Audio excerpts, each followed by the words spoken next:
Bom dia, boa tarde, boa noite. Estamos aqui em mais um podcast. Gente, hoje é um podcast especial. Gustavo, estamos aqui com uma pessoa, eu não vou falar quem é ainda. Tá. Mas o programa de hoje é especial, é sobre ufologia. A gente vai falar sobre o caso de Varginha, o Momento Contato, que é o filme do cineasta James Fox, que o Marco Leal fez também produção. A gente vai falar sobre tudo, sobre a sequência de como foi, de o que aconteceu naquele 20 de janeiro de 1996, né? Caramba, que marcou a história. E na sequência a gente vai estar aqui com o Fred Morse, que é o cara de Carona com os OVNIs. Você já assistiu o seriado, tem certeza que é um dos seriados mais legais produzidos pela TV brasileira sobre ufologia. E aí a gente já vai nessa sequência. Acabou um podcast, na semana que vem a gente já É como se fosse o parte 2. Parte 2. E vamos falar aqui sobre coisas legais e interessantes para você que está em casa saber exatamente tudo o que aconteceu. Eu vou ler, como sempre... Pega o óculos do Clodovil. Do óculos do Clodovil não. Ó, ele é ufólogo, escritor, autor do livro Incidente de Varginha, Criaturas do Espaço no Sul de Minas, um dos principais investigadores do caso Varginha, afastado do mundo ufológico desde 2004, e tem até uma página no Facebook chamada Onde Está Vitório Pacatini? E eu vou te dizer, ele está aqui. Prazer, Vitório. Prazer todo meu, senhores. Que satisfação estar aqui com vocês. Cara, que honra ter você, depois de tanto tempo, você voltar a falar sobre Varginha, que você foi a primeira pessoa que chegou em Varginha? Foi o primeiro ufólogo?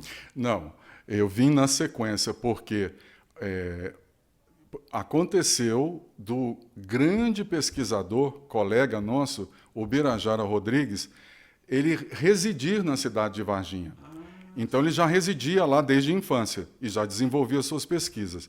Então, quando a informação começou a chegar na mídia, eu estava em Belo Horizonte, residia em Belo Horizonte.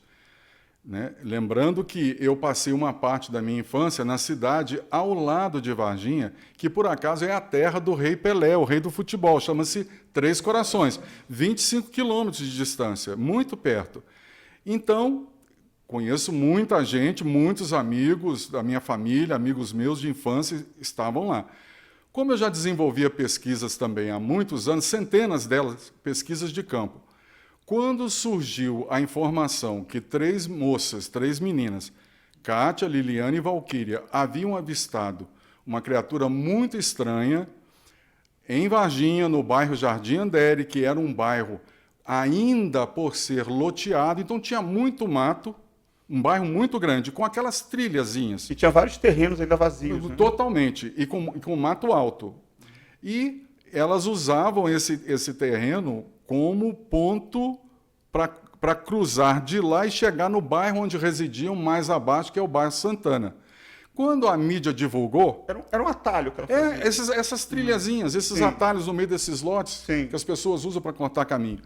Quando a mídia divulgou, e eu em Belo Horizonte acordo naquele dia ensolarado e vejo no jornal 3 meninas haviam avistado uma criatura muito estranha que elas não identificavam como um animal conhecido da nossa natureza. Eu, então, já entrei em contato com o meu grupo, né? Através desse grupo nós desenvolvemos muita pesquisa, temos também uma biblioteca gigantesca ao longo de décadas. E uma reunião lá no meu apartamento, como eu tenho esse vínculo já há muitos anos lá no sul de Minas, na cidade de Três Corações, e sabedor que lá nesta cidade existe a maior escola de treinamento para sargentos de infantaria, que é a ESA, Escola de Sargentos das Armas. Como os senhores sabem, o sargento é o elo de ligação entre a tropa e o comando. É uma escola fantástica, é a melhor da América do Sul, mas assim, inconteste, né?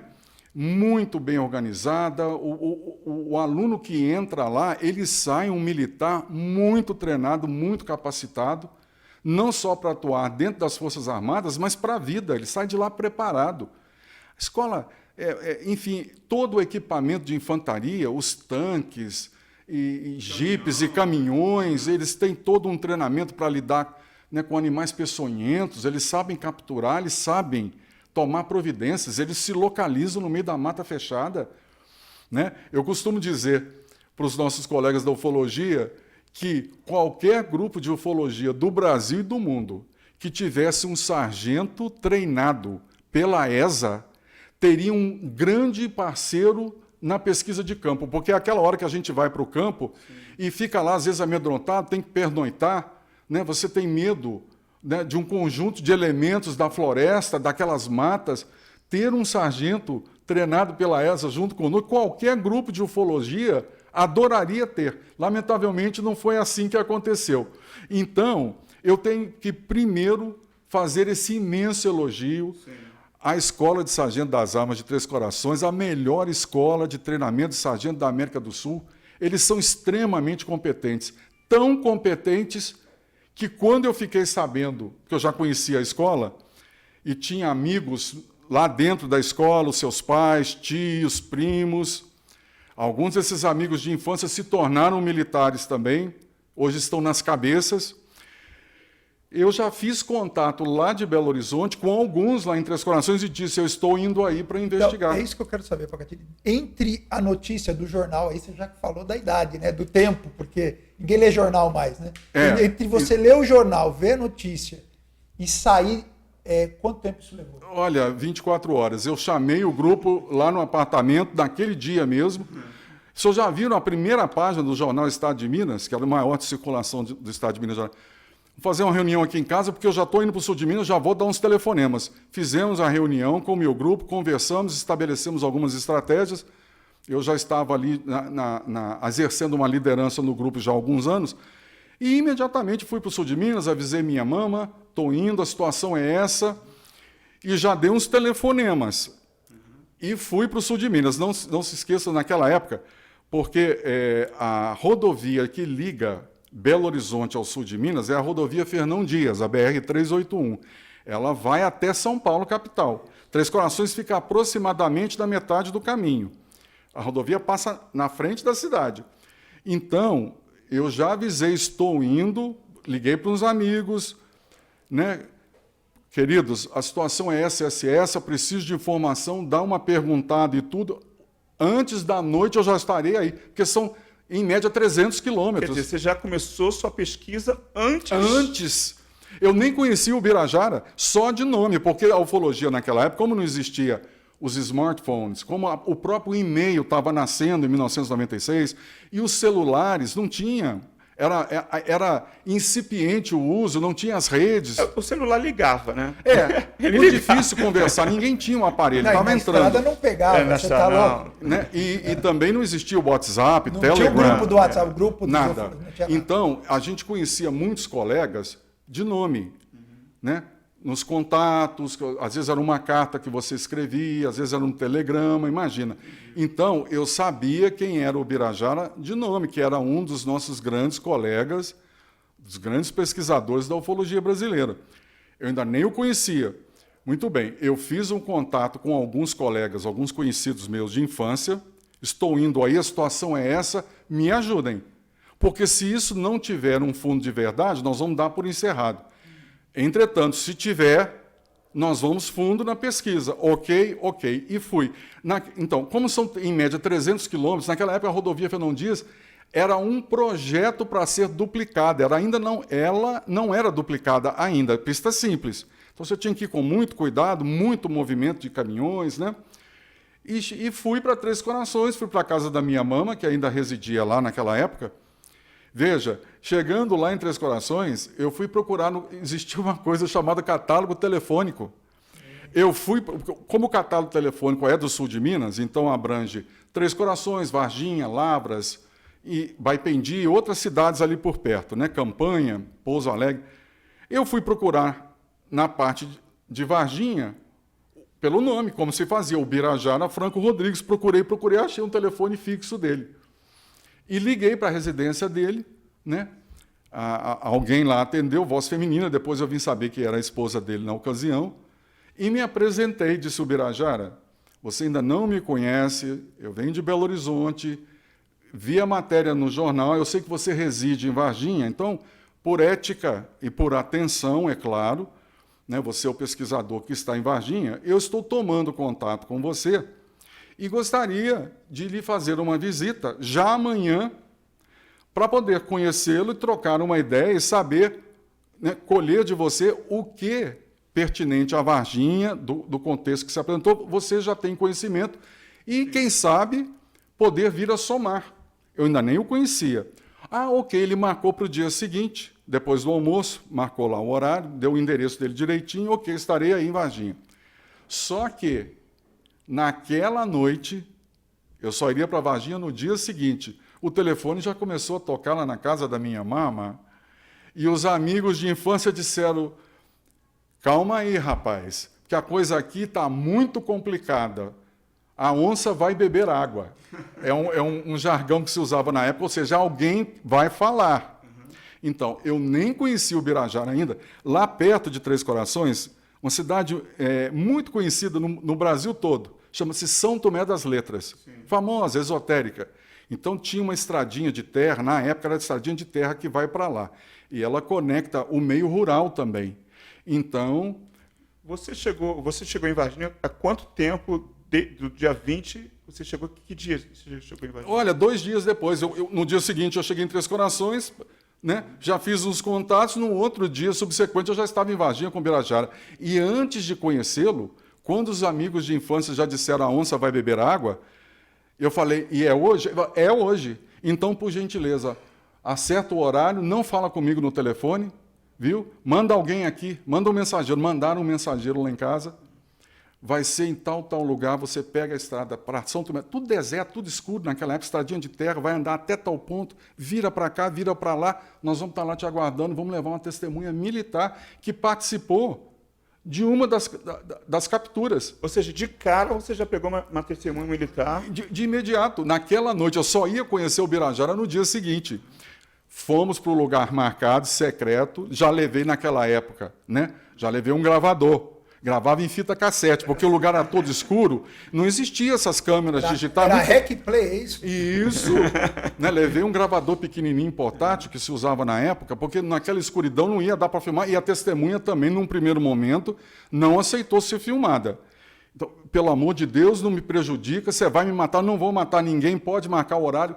Meus colegas levaram lá no meio rural, saindo para São Tomé das Letras, e lá eu gravei o primeiro depoimento. Essa testemunha participou de uma das capturas, o mais intrigante, que aí, como eles disseram, se prepara, porque a coisa aqui está complicada. A captura foi de manhã, naquele mesmo dia 20 de janeiro. Repare, as meninas foram ver a criatura... Que foram os bombeiros que fizeram a captura. Sim, as meninas foram ver a criatura às 3h30 da tarde, ok? Só que por volta das 10 horas da manhã, uma criatura já tinha sido capturada.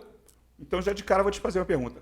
Quantas criaturas eram no total? Olha, nós já vamos trazer assim, e eu vou dar essa sequência, nós já vamos trazer 3 de imediato, sendo que no andamento da pesquisa nós podemos chegar a 5, e eu explico. O que acontece? Esse militar participou da operação da captura da primeira criatura que foi capturada, porque, na realidade, ela não foi nem a primeira, porque a primeira, realmente, antes desta, tomou 3 tiros de fuzil lá embaixo na mata. Um dos militares do Exército se assustou com a criatura muito feia, porque eles já estavam patrulhando, eles já estavam correndo no meio rural, e já tinha matado uma dessas criaturas com 3 tiros naquela manhã, antes da captura das 10 horas. Vamos na sequência. Então, quem que participou? O Exército, a Polícia Militar de Varginha e o Corpo de Bombeiros. Sim. Este militar que já me deu essa informação pertence a uma dessas 3 forças. Escondido no lugar secreto, combinado, o mensageiro informou, eu fui. Gravei. Ia conhecer o Birajara só no dia seguinte. Muito bem. Então, ele relata, né? Porque lá no bairro Jardim Andere tem um platô no terreno e logo depois vem um desbarrancado. Era necessário fazer um aterro ali também para fazer o loteamento futuramente. Então, naquele desbarrancado, já tinham crianças jogando pedra em algo que para eles era um animal esquisito. Já estavam até jogando pedra. Né? Testemunhas civis viram a hora que a viatura do Corpo de Bombeiros, o caminhão do Corpo de Bombeiros, né, o caminhão do Exército, chegou ao bairro. Nós temos os testemunhos de... É porque ali eu acho que eles chegam sem saber nem o que é, né? Não, eles foram acionados. Tem um bicho estranho, só que para o Exército, para essa sensacional escola de infantaria lá de Três Corações, não tinha bicho estranho nenhum, eles já estavam orientados. Então, isso que eu ia te perguntar também, porque parece que tem uma queda de um OVNI dia 13, que é antes, né? Antes disso tudo. Pois é, vamos na sequência. Então, mas como que o Exército já sabia? Como que eles chegaram tão rápido? Entendeu? Mas, muito bem. Porque o Carlos, acho que é Carlos Souza, né? Que viu a queda, que ele se aproxima do OVNI. Sim. E já chega o Exército e tira ele de lá. Muito bem. Vamos por etapas, para a gente não misturar, né, os segmentos da pesquisa. Como eu já tenho centenas de horas dedicadas à pesquisa, vamos então aos segmentos. Vamos deixar o Carlos por último. Vamos voltar lá àquele ponto. Então, nesse desbarrancado, já tinham crianças jogando pedra. Sim. O Corpo de Bombeiros chegou. Como os senhores sabem, eles, quando tem algum animal estranho, ou animal peçonhento, ou às vezes é um cão, né, raivoso, aciona-se caixa de marimbondo, de abelha, aciona-se o Corpo de Bombeiro. O Corpo de Bombeiros chegou, só que o Exército já estava lá em Varginha, porque eles já estavam patrulhando a região. Vamos chegar ao ponto, como é que eles sabiam disso tudo? Os americanos informaram para eles. Vamos por etapas. Então, o que acontece? Eles são a maior força militar do sul de Minas Gerais. Eles têm lá mais de 3.000 militares dentro da escola. Eles têm todo equipamento de infantaria. Quando a situação se apresentou, e por coordenadas cartesianas, quando esse objeto começou a perder altitude, e o NORAD americano já estava acompanhando, porque, inclusive, quem atacou essa nave foram os americanos, isso aí é certeza absoluta. Ou foi com míssil ou foi com raio laser. Vamos na sequência. São muitos segmentos. Então, olha só. O que acontece? Aí, né, o Corpo de Bombeiros chega, desce o desbarrancado, tem esse platô. Se vocês assistirem o documentário do Goulart de Andrade, eu chego com ele no platô, explico, mostro para ele. Foi o melhor documentário brasileiro até então, foi o do Goulart de Andrade. Comando da Madrugada. Comando da Madrugada. Ele estava aqui no SBT? Na época ele estava na Band. Na Band. Na Band. Se não me falha a memória. Então, eles desceram com aquela rede que eles usam para capturar animais, né? Jogaram a rede, a criatura estava abobada, não ofereceu resistência, jogaram a rede, a criatura ainda fazia um barulhinho semelhante a uma abelha fraquinha, fraquinho. Recolheram ela com luvas, tudo direitinho, equipamento, subiram o desbarrancado até o platô e logo à frente desse platôzinho do terreno já estava o caminhão Mercedes-Benz com aquela lona camuflada atrás para transporte de tropa ou carga. E eles colocaram numa caixa de madeira de aproximadamente 1 metro quadrado, colocaram ela lá dentro, tamparam mais assim com algumas lonas, jogaram com a rede embrulhada, já passaram para os militares, eles retiraram essa criatura às 10 e pouco da manhã, né, imediatamente para a ESA, em Três Corações. Repare, as meninas ainda nem tinham encontrado a criatura ainda. Ou seja, eles fizeram isso tudo à luz do dia. Do dia. Como, pelo que você está me falando, o Exército já tinha conhecimento de alguma forma que estava mapeando. Sim. Então, quer dizer o bombeiro lá, que recebeu o mérito de chegar lá, na verdade, a hora que ele entendeu a coisa, na verdade, o Exército já estava preparado para a remoção. E eles não estavam entendendo nada, essa que é a verdade. Então, né, como o Exército é a força maior, as Forças Armadas, elas se sobrepõem. Claro. Então, porque, em síntese, todas as outras polícias militares e o Corpo de Bombeiro, que pertence à Polícia Militar, respondem ao comando do Exército também. Eles são militares. São uma extensão do nosso Exército. Então, né, capturaram e levou embora. Vocês têm que ver o depoimento do militar, né, que participou dessa operação. Ele era um misto assim de euforia, de tremedeira, e pelo amor de Deus, eles vão me matar. Pelo amor. Aí a mulher já estava também já tinha chorado, não vai encontrar. Quem que é esse Pacatini? Quem que é esse italiano? Não, você conhece ele? Olha, os meus amigos tiveram que insistir muito para a mulher deixar ele sair e ir lá para esse canto escondido e escuro à noite para ele me dar esse depoimento. Eu tenho orgulho de dizer para os senhores, ninguém, nesses 26 anos, nunca botou a mão numa testemunha minha. Civil ou militar, o acordo que eu assumi com todos eles, eu cumpro até hoje, ninguém botou a mão numa testemunha minha.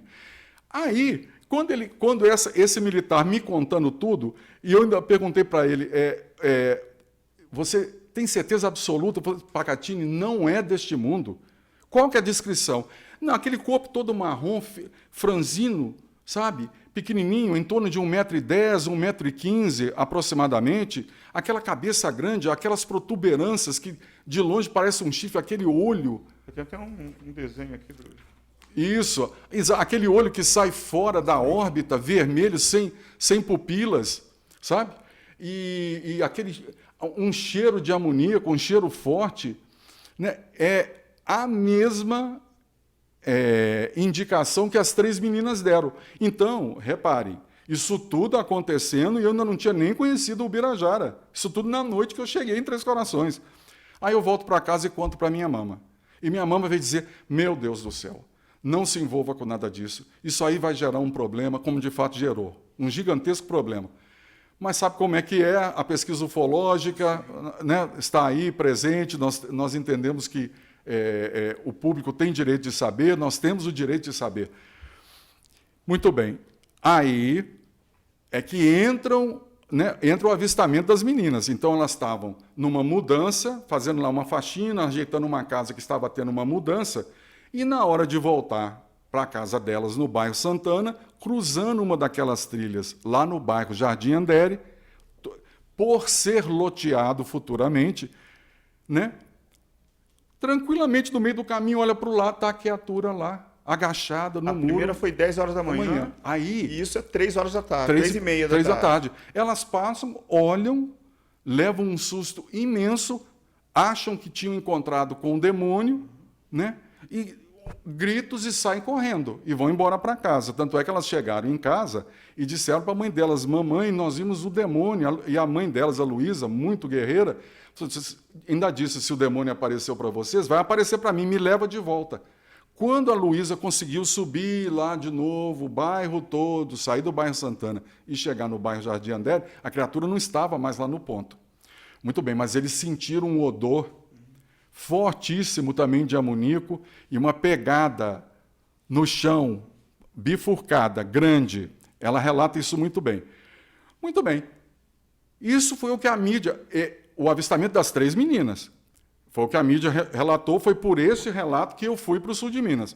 Chega no dia seguinte, eu vou a Varginha, vou lá na casa do Ubirajara e, muito calado, a fita cassete no bolso. Ele não sabia de nada. Me atendeu, educadíssimo, atencioso. Nossa, Pacatini, já ouvi falar de você também, que satisfação, fomos lá para a sala de estar, tudo, né? E eu falei, Ubirajara, então me conta, até o momento, o que é que você sabe, o que você pôde apurar aí de todos os acontecimentos. E eu fui descobrir que ele, na maior boa-fé, na melhor intenção, o que ele tinha em mãos naquele momento era o relato das 3 meninas. Muito importante. Foi o início de tudo. Então, ele repetiu para mim o que a mídia, é claro que ele repetiu com maiores detalhes, né? Ele é um grande pesquisador, ele é um colegão.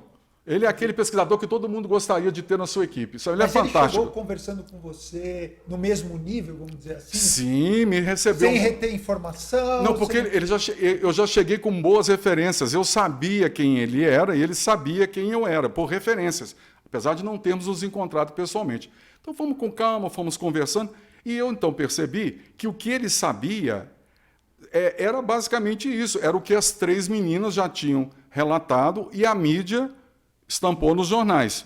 E batia, né, a descrição muito bem. Do seu contexto. Mas ele não sabia de nada ainda. Eu escutei ele primeiro. Quando eu escutei, ficou claro para mim que o que ele sabia, o que foi possível para ele, foi... Ele está em Varginha, ele procurou as 3 meninas, recapitulou junto a elas e contou a mesma coisa que elas, só que com um pouco mais de detalhes, né? Então eu percebi que ele não sabia nada além do que já havia, por mais que ele tivesse essa intenção, essa boa vontade. Não foi possível para ele. E eu com a fita, a primeira, no bolso. Eu acabei de ouvi-lo. Quando ele acabou de dizer, eu falei, Ubirajara, eu vou te ajudar. Estou vendo seu aparelho de som ali? Né? Está aqui, ó. 28 minutos. Vou te mostrar em detalhes como é que aconteceu a primeira captura antes mesmo das meninas terem avistado. Ele falou, você está brincando? Verdade? Aí ele também já tremeu todo. Ele falou, meu Deus do céu, botou a fita lá, ouvimos baixinho lá na sala de estar dele, ele ficou maluco. Quando ele viu o relato, né, e ele, né, naquele momento se estabeleceu uma grande parceria. Ele sabia que eu estava lá para ajudá-lo, para assumir as responsabilidades junto com ele e ir além.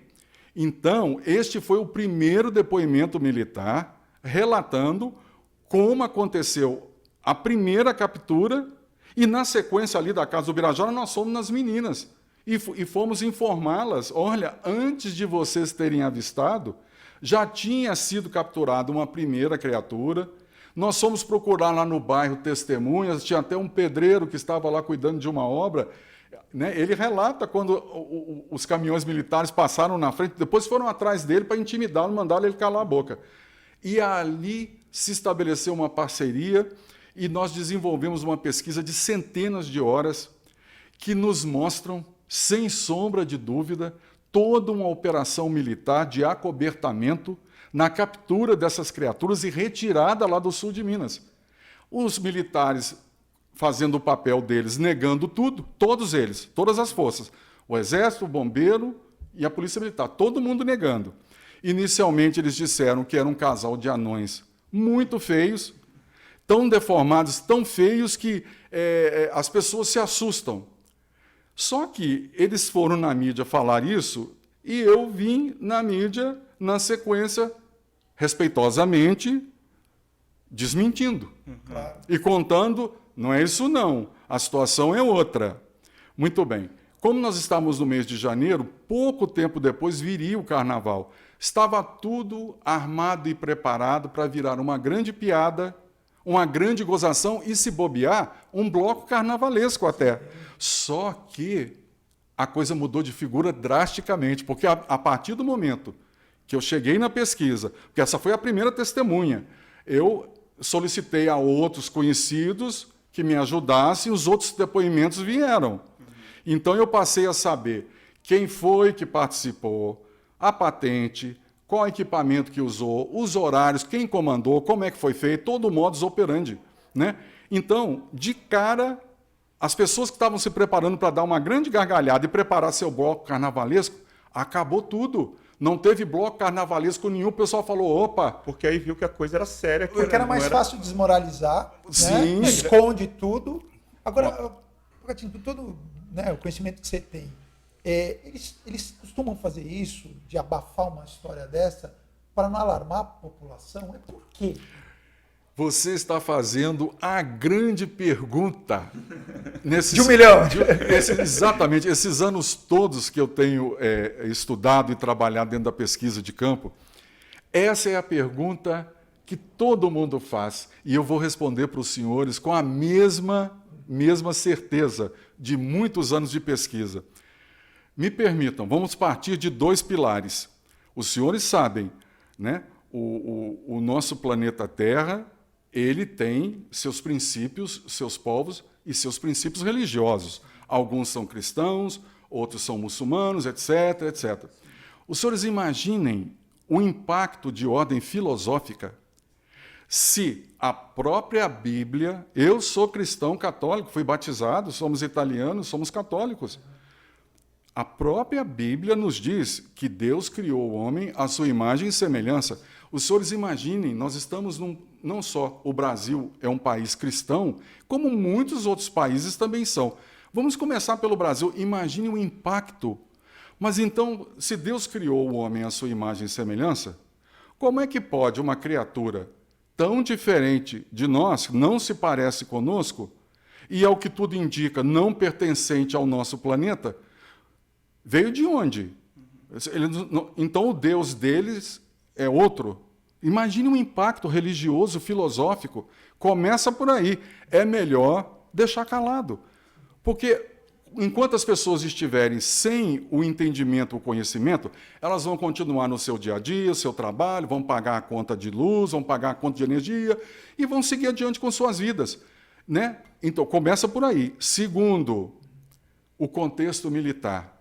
Se essas criaturas não pertencentes ao nosso meio ambiente vieram de outro sistema solar, de uma outra galáxia, de uma outra dimensão, como fizeram isso? Qual é o sistema de propulsão?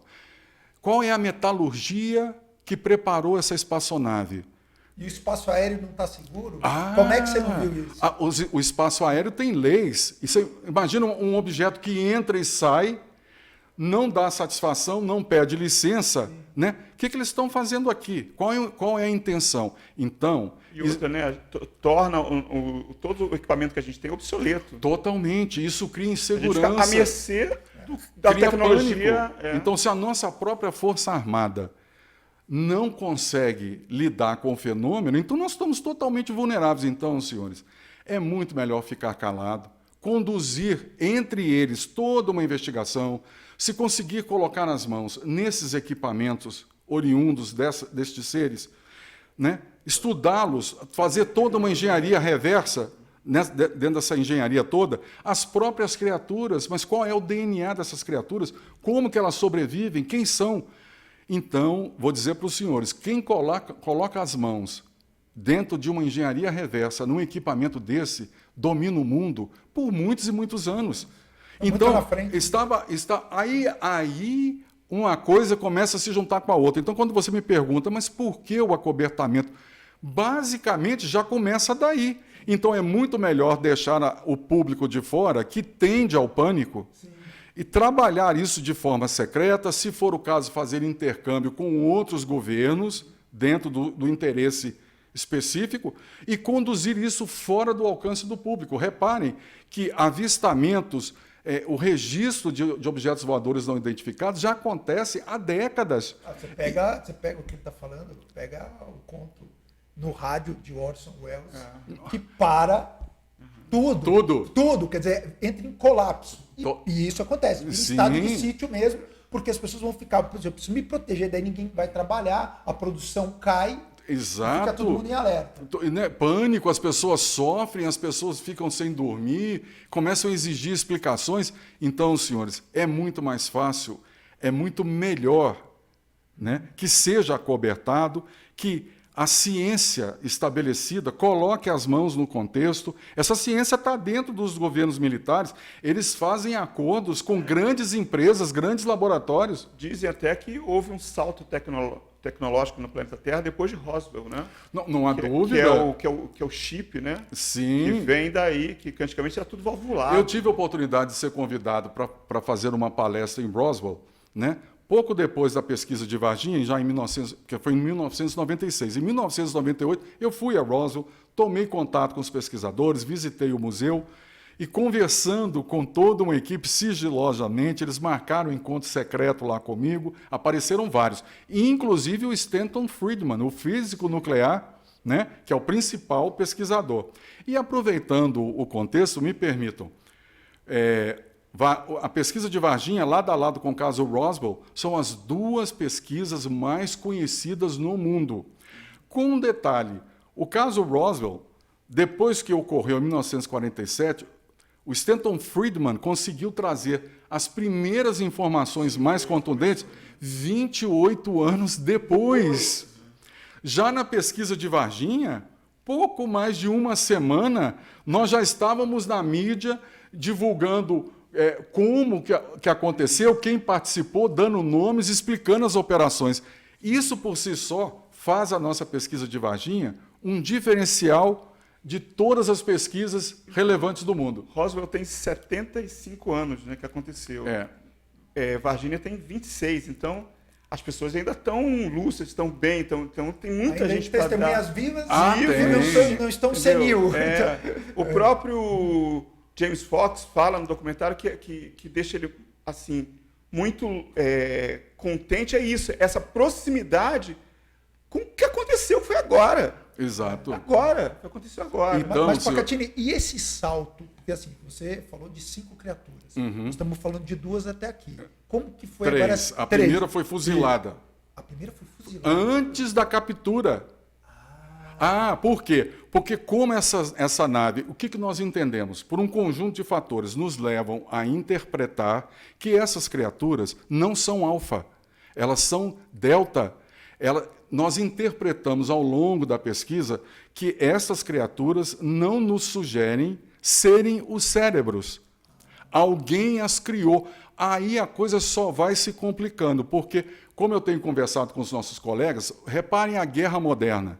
O que se tem feito na guerra moderna, dentro do possível, tirar o soldado do campo de batalha. Então, o míssil já vai sozinho. Os drones, os tudo. drones, não é verdade? Nada, Então, imaginem uma raça alienígena que foi capaz de desenvolver uma espécie biológica como robôs biológicos. Como se fossem espiões. Exato, que eles conseguem colocar numa nave de abordagem ao solo, uma nave-mãe, uma nave maior, se aproxima do planeta Terra, solta estas, porque não foi uma só não, naves de abordagem com essas criaturas lá dentro. Com qual missão? Coletar espécimes vegetais, insetos, água, minerais. Quando o homem quis conhecer a Lua inicialmente, ele mandou uma sonda para lá. Isso. Eletromecânica. Quando foi para Marte, várias delas, né, os americanos, os russos, os chineses também já estão indo lá. Né? Até os indianos já estão tentando. O que se consegue fazer até hoje é mandar uma sonda não tripulada eletromecânica. Até porque, pelo que você me conta, eles foram capturados de forma sem resistência, ou não? Então, veja que interessante. Então, vamos na sequência. Imaginem uma espécie alienígena com uma tecnologia tão superior à nossa que consegue criar estes seres biologicamente controláveis, colocam numa nave de abordagem que muito provavelmente, é claro que eu estou aqui dentro da pesquisa, o que sugere essas criaturas de abordagem de solo, dentro do nosso entendimento, podem até não estar nem pilotando as naves. As naves seriam drones, essas naves de abordagem estavam comandando por uma nave que estivesse fora. Quando eu digo fora, não é bem aqui em cima do planeta Terra, não, pode ser um pouquinho mais distante, atrás da Lua, um pouquinho mais distante. E soltaram as naves como drones. E elas vieram para coletar, para fazer alguma experiência. Pesquisa, né? Imagina, uma pesquisa. Só que o NORAD americano, isso nós já sabemos, viu? A pesquisa já chegou lá nos Estados Unidos, eu quando estive em Roswell, conversei com outras pessoas, outros militares aqui do Brasil me colocaram em contato com outros militares lá nos Estados Unidos. Os americanos sabiam de tudo, porque eles ficam monitorando, porque os senhores sabem que um míssil nuclear, ele é balístico, ele tem que desenvolver uma trajetória tal, né? Ele sai fora, né, do planeta Terra, vai um pouquinho ali para fora na primeira órbita e acompanha essa trajetória balística para cair no país onde eles querem atingir. Quem faz isso? Os americanos, os russos, os chineses, até a Coreia do Norte. Então, o NORAD tem um conjunto de satélites espiões na nossa órbita terrestre.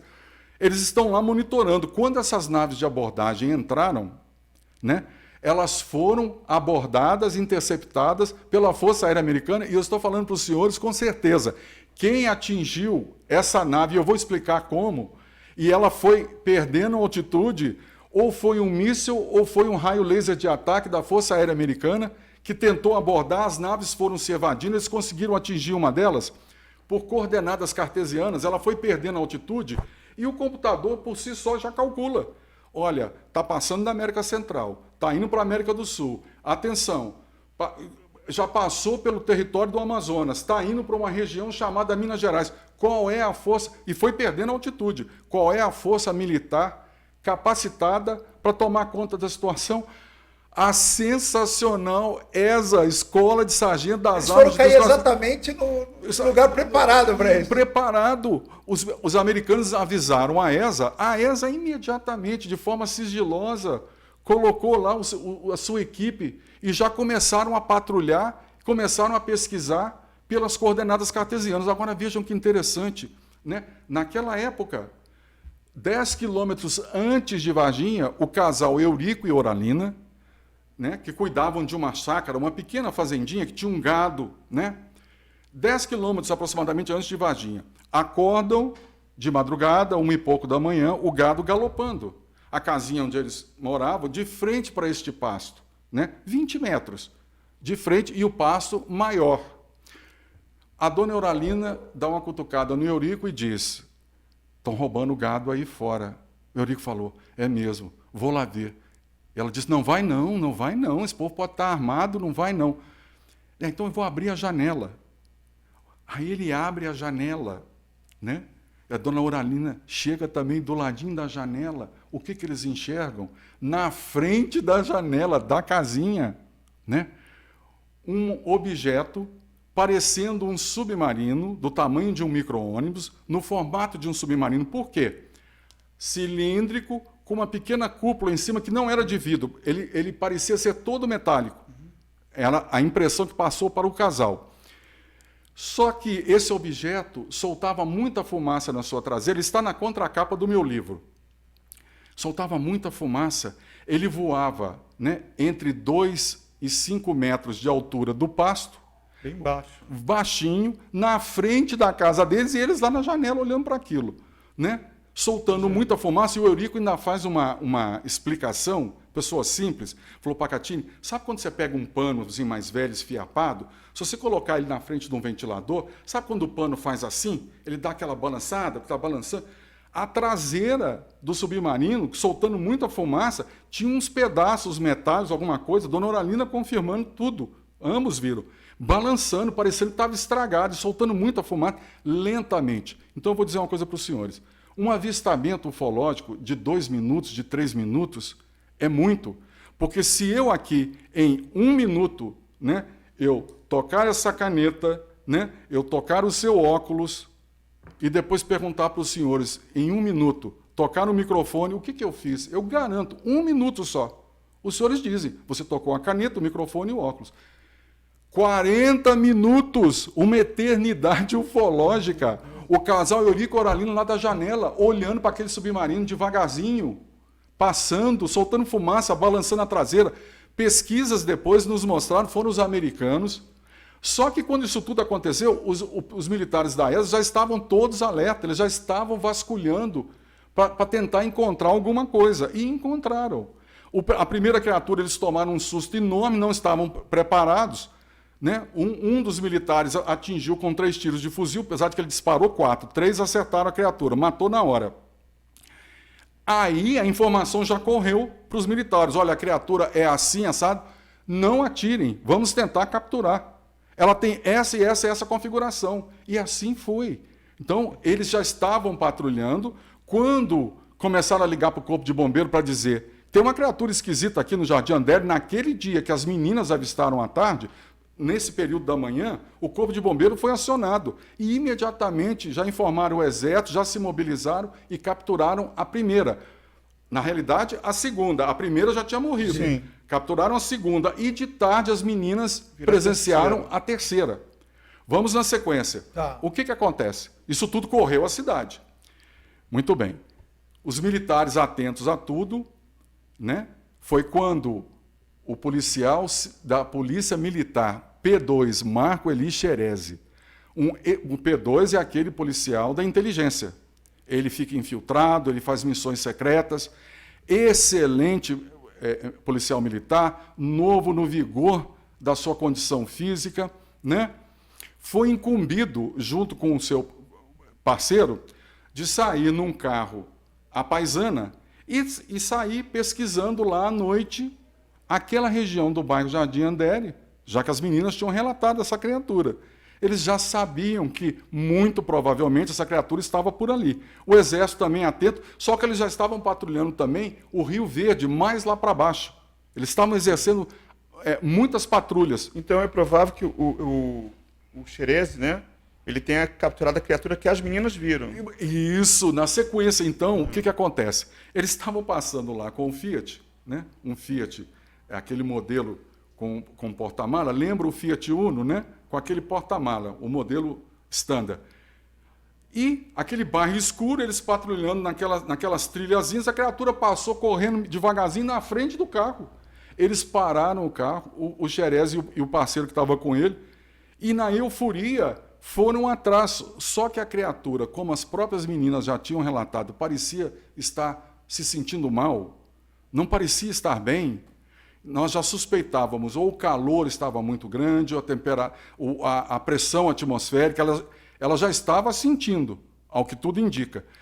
Essa criatura passou na frente do carro, o Xerez parou o carro e foi atrás, na euforia de capturar, né, uma pessoa muito vigorosa, querendo realizar a missão, porque ele era cumpridor de missões, foi lá e agarrou a criatura. Ele estava sem luva, sem proteção nenhuma. A criatura, no movimento, deu uma arranhadinha debaixo do braço dele, ficou por isso mesmo, e levaram essa criatura.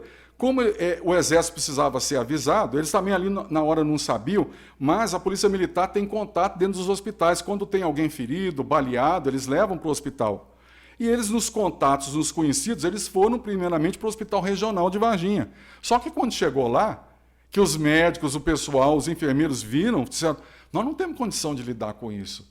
Sabe? Nós não temos a menor condição, vocês têm que levar para outro lugar. E sugeriram, né, Humanitas. Só que aí os militares lá da ESA já foram avisados, teve essa e essa ocorrência em Varginha, e eles se precipitaram, tentaram ir para o hospital regional, já foram orientados, vão levar para o Humanitas.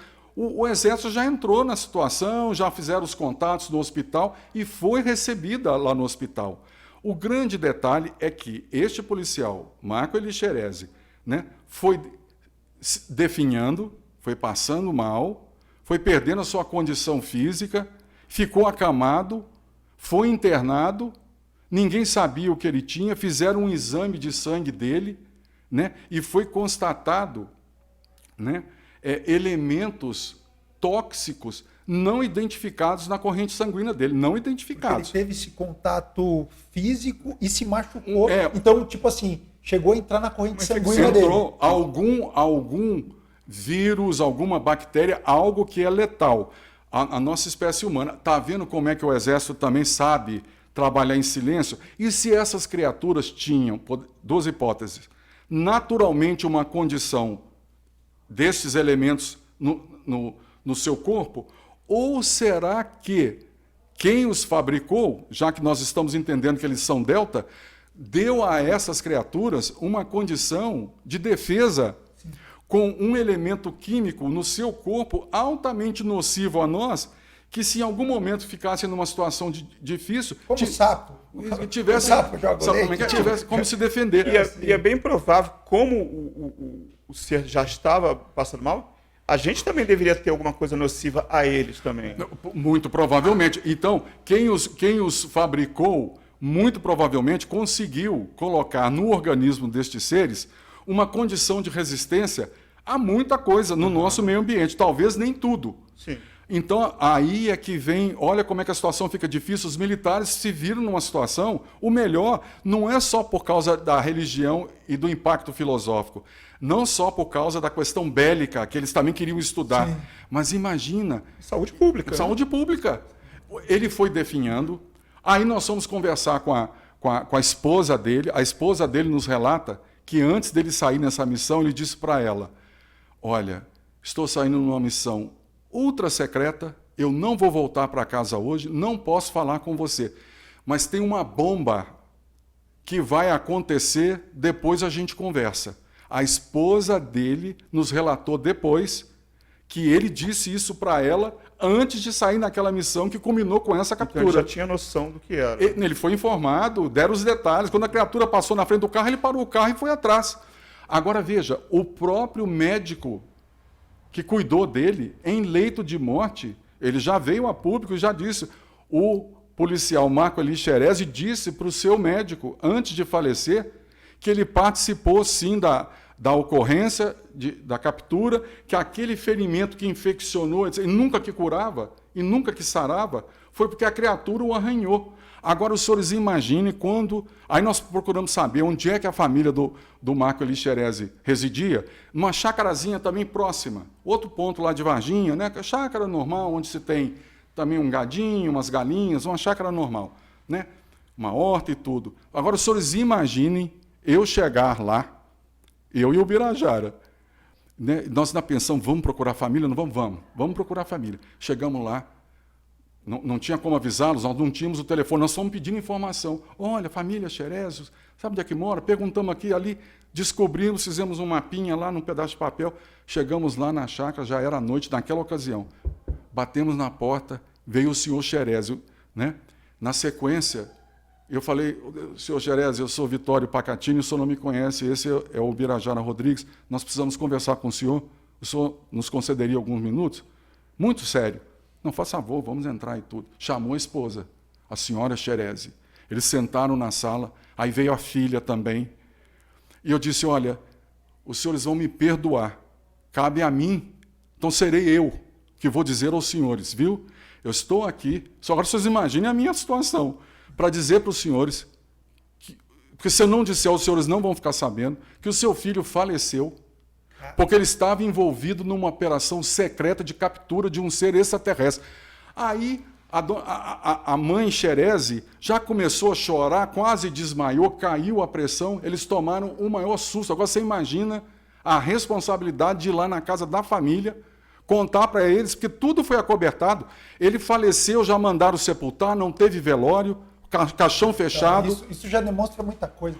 Muita coisa. E veja, elementos, né, tóxicos não identificados na corrente sanguínea dele. Então, a coisa foi ficando cada vez mais séria.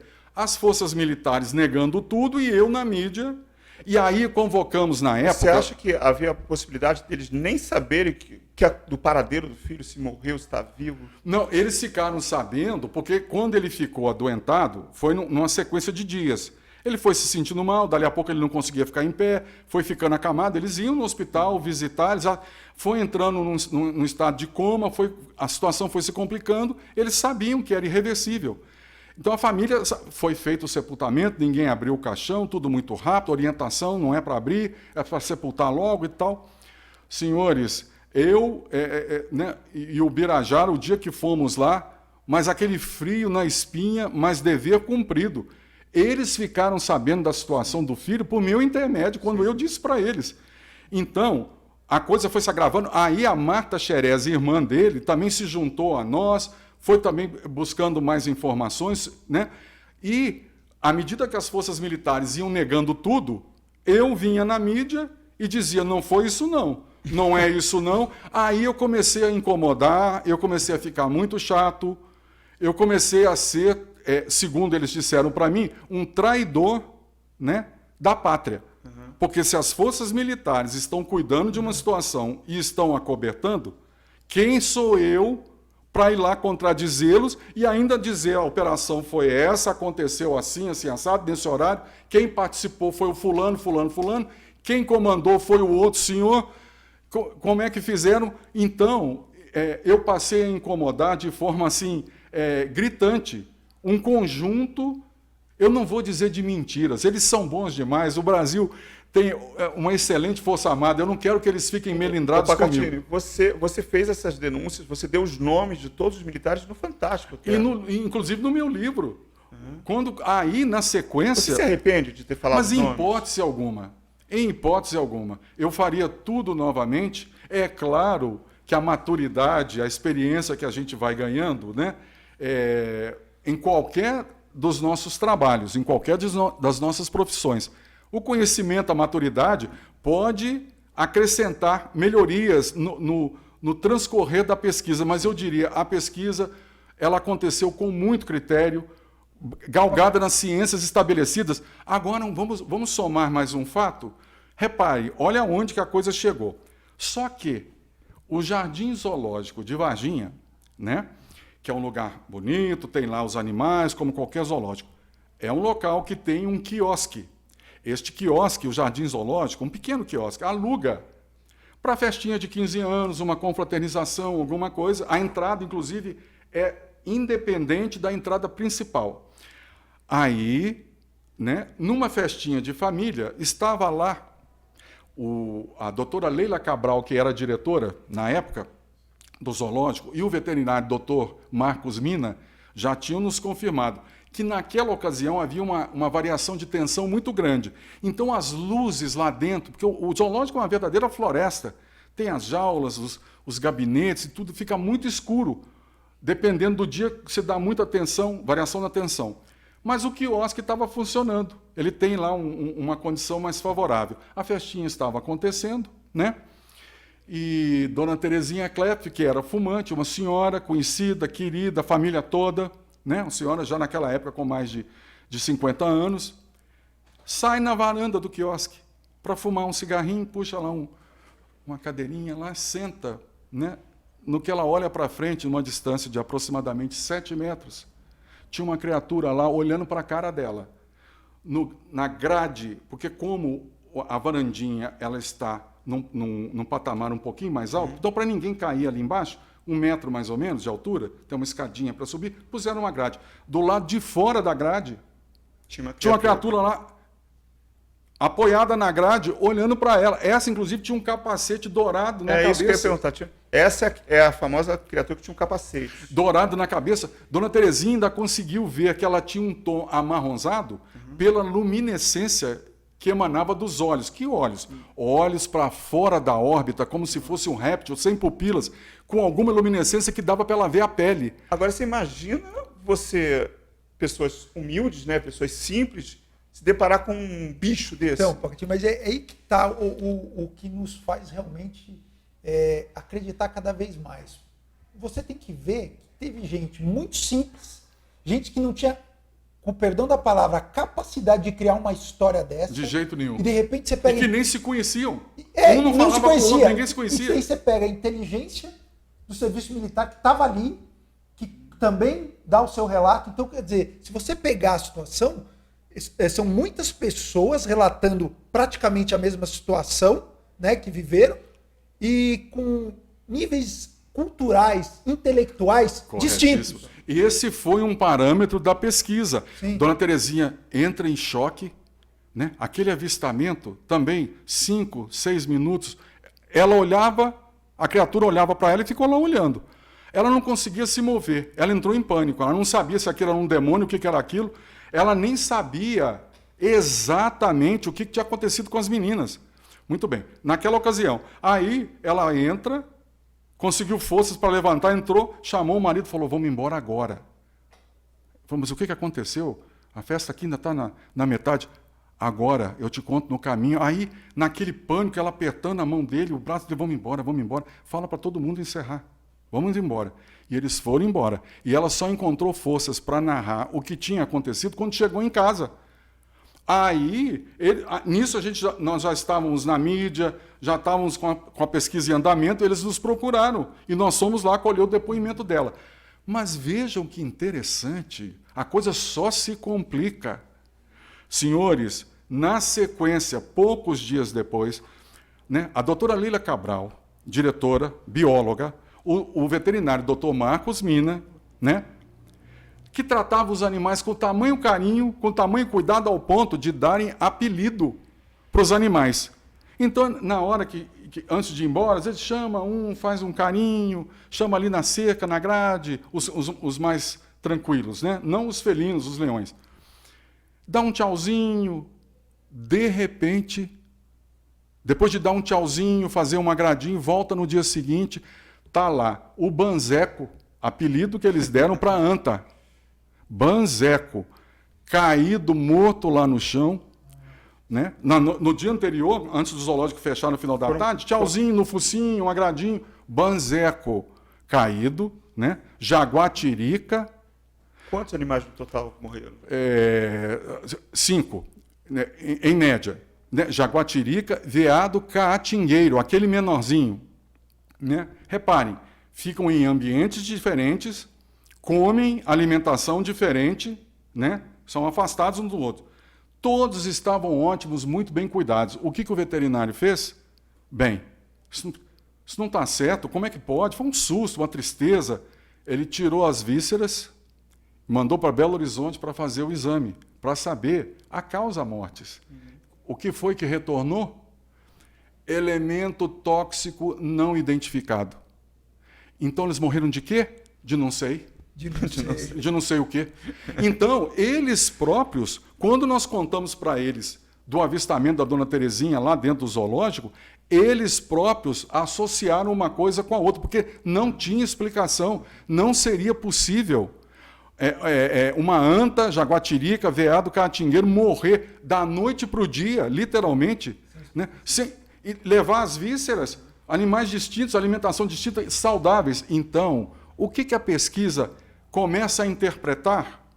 Muito provavelmente, aquela criatura que a Dona Terezinha viu, que aí nós já estamos falando de uma quarta, era uma força de resgate, porque várias naves foram avistadas nos céus do sul de Minas. Nós temos os relatos de diversos civis. Entendi. Então, eles estavam voltando para, tipo assim, resgatar os que estavam lá. Provavelmente, eles já estavam provavelmente, os fatos vão nos conduzindo numa operação de resgate. Então, provavelmente, né, entenderam que os seres humanos guardam num local lá, que muito provavelmente eles não sabiam nem que se chamava zoológico, mas tem um local que os seres humanos guardam animais de outras espécies. Será que a nossa equipe, que a partir do momento que a nossa nave, que o casal Eurico e Oralina testemunhou que não estava conseguindo mais sustentar o voo, não fazia barulho, não tinha barulho de motor, de nada. Era um sistema antigravitacional. É claro que os militares queriam pôr a mão, e puseram a mão. Muito bem. Essa nave tocou o solo.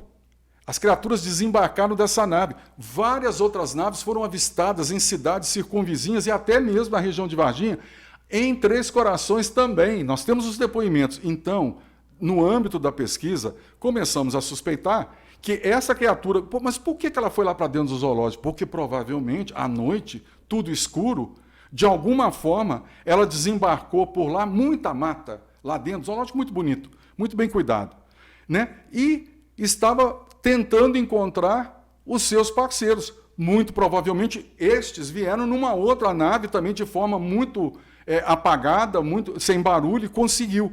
Nós entendemos que é muito possível que esta criatura que Dona Terezinha viu tenha trazido este tipo de micróbio, esse tipo de elemento que naturalmente tem no corpo dele, que ficou lá dentro do zoológico, de alguma forma, contaminou os outros animais. Então, o do capacete já seria uma forma de resgate. É o que nos sugere. Entendi. Entendeu? Vamos Gustavo, você está sentindo... Cara, eu estou encantado com a história aí, intrigado. Não tem como você dizer que é mentira, não tem como dizer que não aconteceu, porque são relatos de pessoas totalmente diferentes, Isso, né? Falando da mesma coisa. Exato. É o mesmo ser, é o mesmo cheiro, é o mesmo tudo, os olhos. E em um curto tempo de espaço, porque foram acontecendo coisas. Uma atrás da outra. Uma atrás da outra. Vamos para o intervalo? A gente vai para o intervalo rapidinho, mas não sai daí porque a gente vem com o resto da história.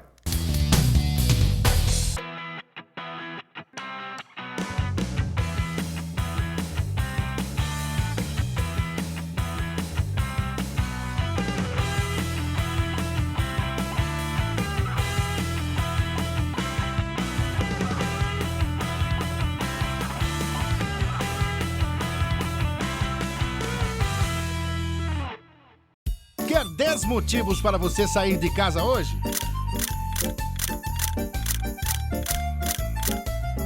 Pizzaria Ramal 10. Vale a pena repetir. Venha e traga a sua família.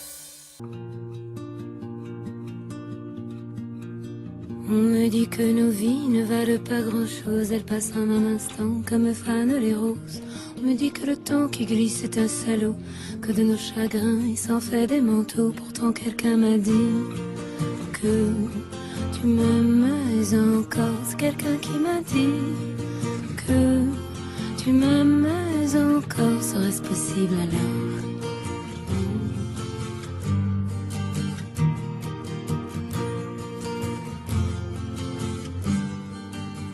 On dit que le destin se moque bien.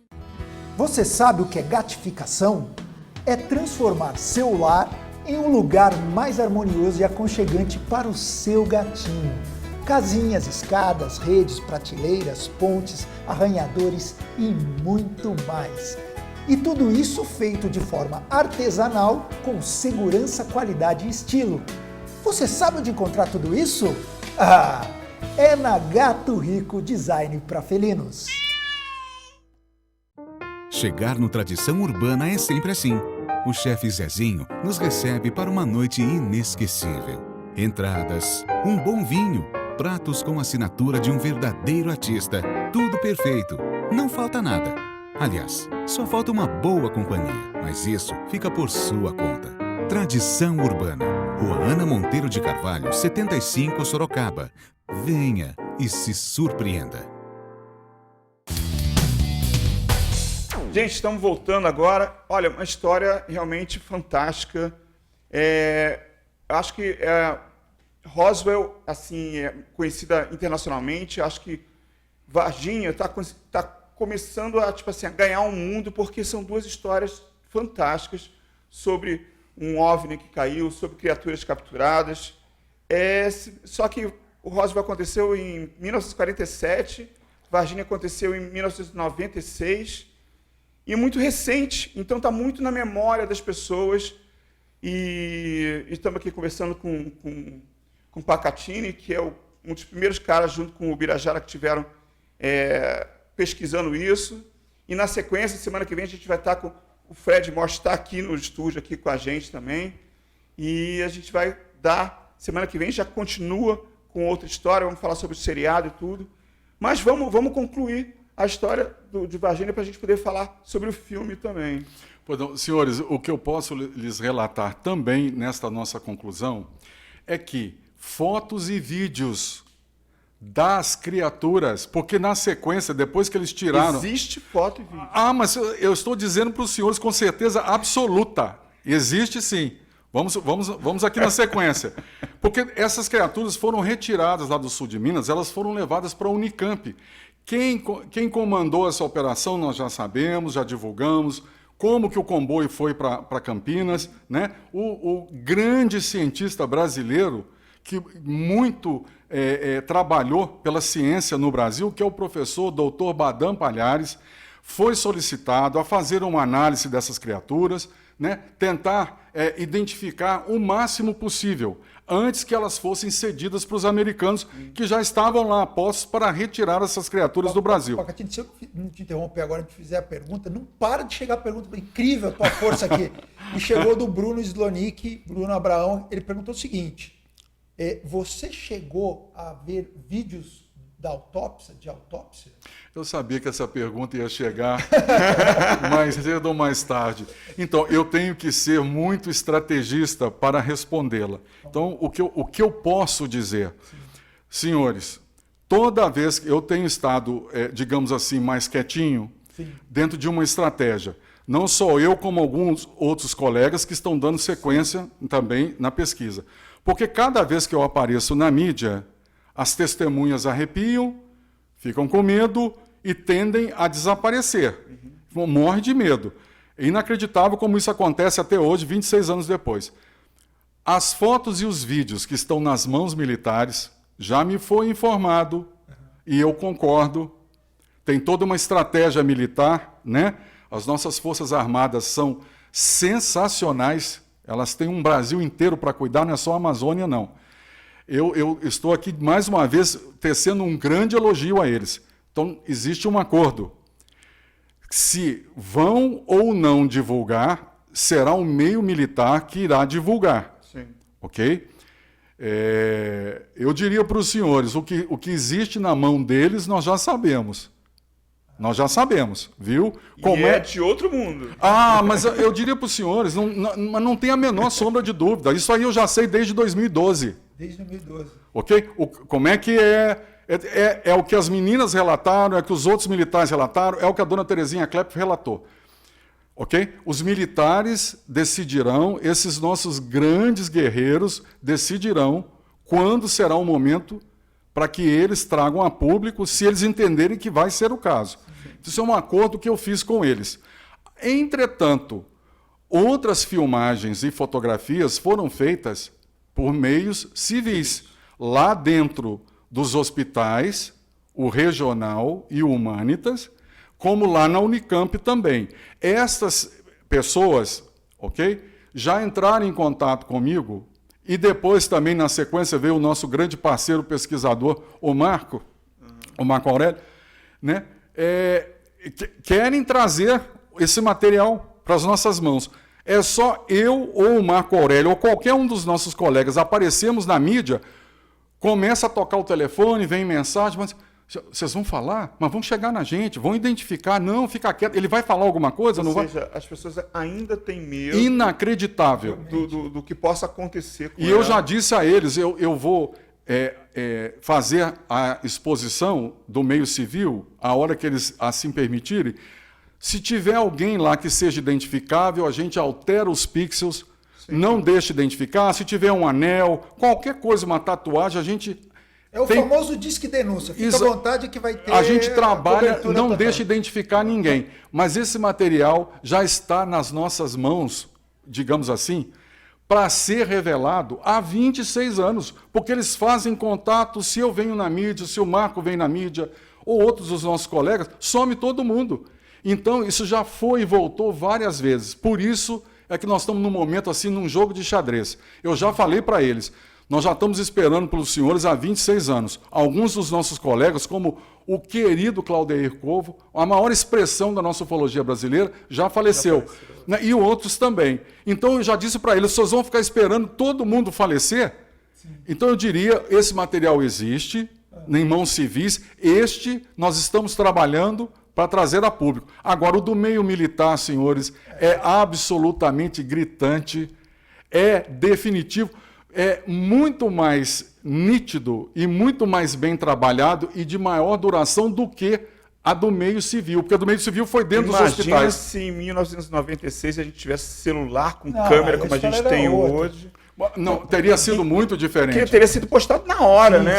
As pessoas teriam que começar a gravar e postar na hora. Como é que se lida com esses dois mundos? O exército com o sigilo que tem até para preservar a ordem, né, de um país e, por exemplo, pegar o Fantástico, que, assim, sensacionalista, né, precisa da notícia, nós, da imprensa, precisamos da notícia. Como é que você faz isso? Como é que você lida com isso? É uma Porque situação... o cara vem com o microfone para você para conseguir a matéria. Claro. E aí vem o exército e fala assim, mas peraí, nem tudo você pode falar. Exato. Como é que você faz isso? Ah, senhores, é uma situação ambígua, a gente fica dividido e chega num ponto, a razão fala mais alto. A verdade é essa. Nós temos uma potência chamada Brasil, os militares a defendem de todas as formas, existe um intercâmbio das Forças Armadas brasileiras com outras Forças Armadas, inclusive os americanos, os europeus. Então, chega num momento, né, eu inclusive fui intimado para um inquérito militar lá dentro da ESA, né, fui com advogado, fiquei 4 horas lá prestando depoimento, e a situação é muito séria. Então, como é que eu faço? Eu fiz um acordo, eu tenho me mantido em silêncio, sabe? Estou deixando as coisas caminharem. No meu entendimento, já caminhou muito. 26 anos é muito tempo. Mas ainda permaneço e permanecerei respeitando, né, as determinações das nossas Forças Armadas. Mas queria, mais uma vez, dizer para os senhores, aconteceu sim. Existem fotos e vídeos, são escandalosos, ok?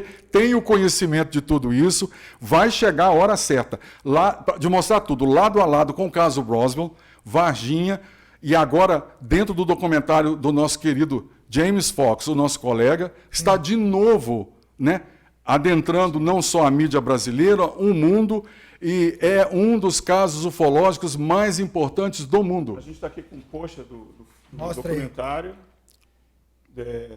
Momento de Contato, que é o caso Varginha, com testemunhas novas, com a visão de um americano que veio para cá, que ficou fascinado pela história, porque, na verdade, o filme é produzido pelo Marco Aurélio Leal, pelo Fred Morse, e quando ele soube da história, né, foi o Marcão que contou, né, com detalhes para ele o que aconteceu. E aí era para entrar no The Phenomenon, né? Uhum. E aí ele achou tão sensacional que ele não botou no final. E quando a gente assistiu The Phenomenon, eu disse, ué, cadê o caso Varginha que o cara veio filmar aqui? Aí ficou todo mundo indignado. Pô, mas o cara Aí que a gente entendeu que ele queria fazer um filme específico sobre o caso Varginha, porque era uma coisa muito Quantas pessoas você acha, assim, num total, que viram as criaturas? Assim, com militares, civis? Aí nós já vamos falar... É muita gente. Dezenas. É muita gente. É muita gente. E Varginha, senhores, que é, né, uma referência de desenvolvimento, já era naquela época, hoje mais ainda, né, é o maior polo exportador de café lá do sul de Minas, é uma cidade que tem multinacionais, indústrias, construiu o maior museu de ufologia de toda a América Latina, igual o Museu de Varginha, só em Roswell. É um gigantesco disco voador, sabe? Muito bem construído, está lá com a proposta de receber os turistas, divulgar. É uma das poucas cidades no mundo que construiu um museu daquele tamanho, com aquela infraestrutura, para homenagear um caso ufológico ocorrido no seu território. Então, fica aqui meus parabéns a Varginha, a sua administração. O museu é sensacional, nós vamos inaugurá-lo e as imagens vão chegar para os senhores. Pacatini, para encerrar, porque a gente está estouradaço aqui, ó, sobre os helicópteros americanos que vieram. Queria que você falasse disso. Olha, não foram só helicópteros, vieram aviões de transporte também. Esses helicópteros foram vistos lá no sul de Minas, sim, não só em Varginha, nas imediações da Escola de Sargento das Armas, da ESA, né? E aviões de transporte de carga, por onde essas criaturas... Vieram aqui para Campinas, né, os aviões. Sim, Viracopos, e de lá saíram. Eles foram avistados lá no sul de Minas. Ou seja, deve ter sido um acordo entre o governo brasileiro e o governo americano, e eles levaram as criaturas para lá. Né? Sim. Tem mais condições, né? Tem mais tecnologia, sim, e podem, com certeza, desenvolver um estudo mais aprofundado. Como o Brasil tem intercâmbio com os americanos e com outras forças militares, né? O Brasil soube administrar isso, porque realmente, naquela época, o que foi possível fazer, já fizeram muito. Sim. A excelente Escola de Sargento das Armas, a ESA, cuidou das operações, capturou essas criaturas, levaram para Campinas, que a Unicamp é um grande centro, sim, de tecnologia na América do Sul, só que chega num ponto em que isso não era o suficiente. Exatamente. Gente, olha, é uma história que não tem como negar, não tem como negar.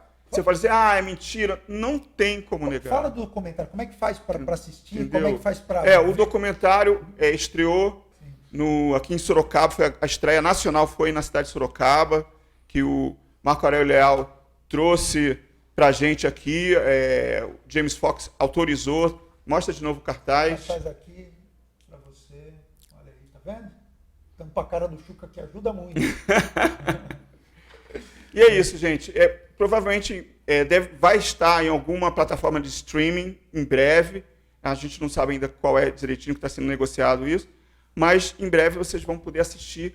Eu já assisti e é muito, muito legal. Falar dos patrocinadores, agradecer o Gandini Hotel, Hotel Itu espetacular, reserve para sua família. Que lugar especial. Detalhes, assim, em todos os lugares, em todos os ambientes. Gostoso para passar. Você precisa descansar, meu amigo. Nem tudo é dinheiro. Vai lá, Gandini Hotel. Quero falar da Prime Conveniência. São 9 aqui em Sorocaba. Mandar um grande abraço para o Cássio, meu amigo. Quero falar também do Ramal 10. Melhor rodízio de pizza. O Brunão tá aí, sabe. Melhor rodízio de pizza de Sorocaba. Ramal 10. Vai lá comer que você vai gostar. Grupo Alves Segurança. Você que está construindo, tem uma construtora, você precisa de zeladoria, precisa de portaria 24 horas. Você vai chamar quem? Grupo Alves Segurança. Chutes Uniforme, está aqui renovando com a gente, em Capela do Alto, mas eles entregam em toda a região, inclusive fizeram o nosso uniforme. Nós viemos de par de vaso, dele preto. Então, gente, não foi combinado não. Foi combinado, a gente tem de várias cores, hoje deu certo aí. Sorrix, que tá cuidando do nosso sorriso aí, pra gente não ficar banguela, a gente vai ficando velho, fudido. Aí precisa dar um tapa aí. E ó, eu vou te falar, o Dr. Thiago manja muito. Agradecer o Tradição Urbana, Alta Gastronomia, por um preço que você pode pagar. Avenida, Rua, Ana Monteiro de Carvalho, número 75, Santa Rosália. E falar de harmonização facial com a doutora Marília Corbelli. Vou falar uma coisa pra você. Ela cuida daquelas mulheres. Sabe quando você olha uma mulher assim? Vamos falar, acima de 50 anos. Você olha e fala assim, que deusa, que linda. Passa na doutora Marília Corbelli. Sabia disso? Uhum. Ela tem cliente que está atendendo em São João da Boa Vista e em Sorocaba também. É isso aí. Agora agradeço o nosso convidado aí. Então, cara, eu estou muito feliz por você estar aqui, você estar com a gente. Imagina, o mundo ufológico deve estar enlouquecido, Tá em festa. Tá em festa, saber que você está voltando, né, à mídia e tudo. Muito obrigado, Pacatini, por você estar aqui. Gustavo, muito obrigado. Imagina, eu tive uma aula, eu peço perdão pela ignorância, mas fiquei encantado com a tua história. Muito agradecido. Eu que agradeço a todos vocês, viu? E deixo aqui registrado que a ufologia brasileira é apreciada em todo o mundo. Respeitada. Viu? Muito respeitada. É das maiores do mundo. E fica aqui o meu abraço para todas as nossas equipes ufológicas. É isso aí, gente. Olha, semana que vem, não perca, na sequência a gente já vai gravar agora com o Fred Moss falando sobre De Carona com os OVNIs, tá bom? Até mais, até a próxima.